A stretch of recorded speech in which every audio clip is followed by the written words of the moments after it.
E que é o Iribio?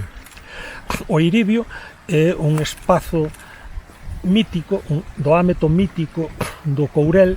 Non só é unha fermosísima montaña, unha natureza que a privilexiou, dotándoa de especies animais e vegetais únicas e moitas delas endémicas, con cantidade de restos arqueolóxicos de patrimonio histórico increíbles que foron salvaxemente destruídos pola cobiza das empresas e da administración que actuaban xuntas ao servizo de intereses espurios e completamente ilícitos e ilegais e inmorais.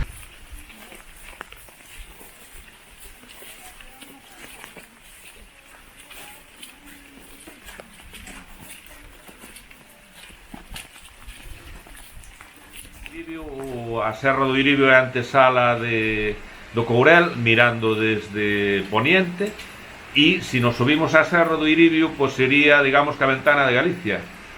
Falo da ventana de Galicia porque realmente desde ela vese pois prácticamente parte das 4 provincias. O Iribio, por suposto, hai que defendelo, e neso estamos. O seña, eu son un defensor nato e unha persoa que quere con toda a súa alma, o seña, co vivo e co intento cuidar de alguna maneira.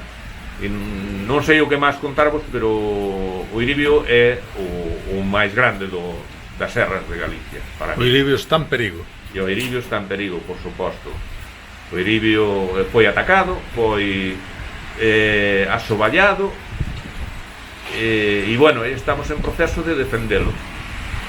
E queremos a presencia de todas as persoas que podan vir a defendelo e a cuidalo.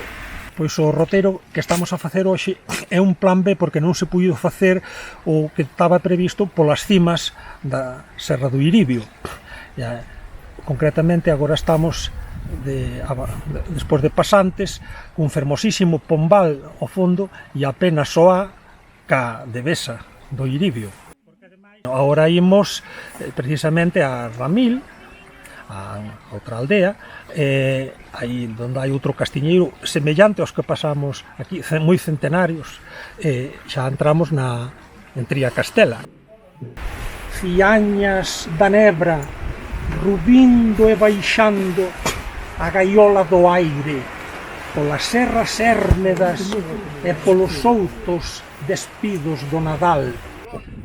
E hai un salto enorme, un salto do Loro, un dos saltos máis grandes do Loro, que se conserve todo isto, que se restaure o Iribio que deixaron a desfeita os eólicos, se repare con criterios ecolóxicos e científicos, volvendo a terra ao seu lugar e quitando todas as ferrallas que sea coherente quitar, para devolverlle, dentro do posible, devolverlle un pouquiño do que nos dá. Vale.